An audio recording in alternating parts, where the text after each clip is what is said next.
to be suggesting he may defy that order. And a lot of this is happening in the courts and in the streets and in Congress because of Trump's decision to let Elon Musk do basically whatever he wants.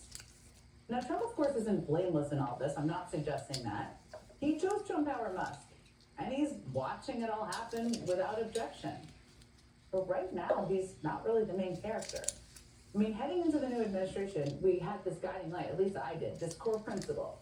Watch what Trump does, not what he says. Don't get distracted by that. But at least right now, I think we have to make a bit of a revision. Right now, we need to not watch what Musk does, not what Trump says. And what he's doing is genuinely concerning and alarming. But the good news is that everyone from the courts, the Congress, to the American people are watching. And for the most part, they don't seem to like what they see. So I thought that apples were total sugar bombs. If you get the fiber in with it, you're good. But just juicing it is a different story. But juicing anything like this, that's a sugar bomb. Interesting. Well, what do you do to stay looking fit? Like eat mostly fruits and vegetables? So I still allow myself like pastas and.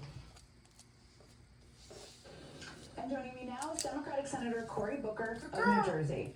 Okay, Senator, there is so much I want to get to with you, but I just want to start. I've been reflecting on the last couple of weeks, as I know you've been, and you've been very busy. I think Trump's approach so far this term aspects of it seem kind of predictable, but to me, what Elon Musk is doing right now isn't entirely what I anticipated. Has anything surprised you about his actions? I mean, I think what has surprised me is the complicity of my Republican colleagues who often have been champions of these ideas of privacy. This is Elon Musk, who is one of our biggest government contractors, one of our big military contractors, who now has unfettered access to the most personal information, from FEMA information about people's homes, houses, to medical information, information on the medicines people take, tax information, social security information. And get this, we are in a time of AI.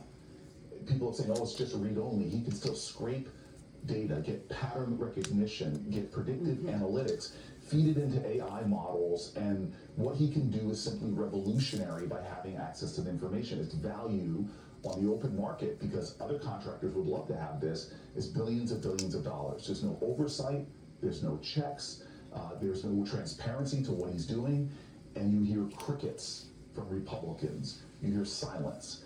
And so this is offensive to Americans.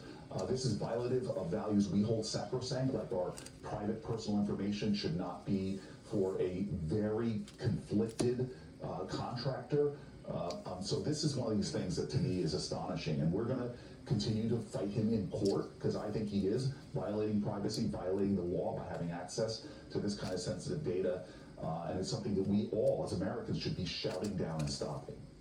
No question about it, and thank you for outlining exactly how it will impact people, because this is not just something that's happening within the walls of Washington. This is going to impact millions of people across the country. You just mentioned the fight in the courts, and there has been certainly some successes in pushing back on Musk in the courts. Over the weekend there has been a couple of actions, but he tweeted last night, or retweeted a message last night suggesting he should defy court orders. The Democrats, you've been very vocal, but the Democrats are in the minority in the Senate. You mentioned the Republicans have been quiet like crickets. What happens if he defies it?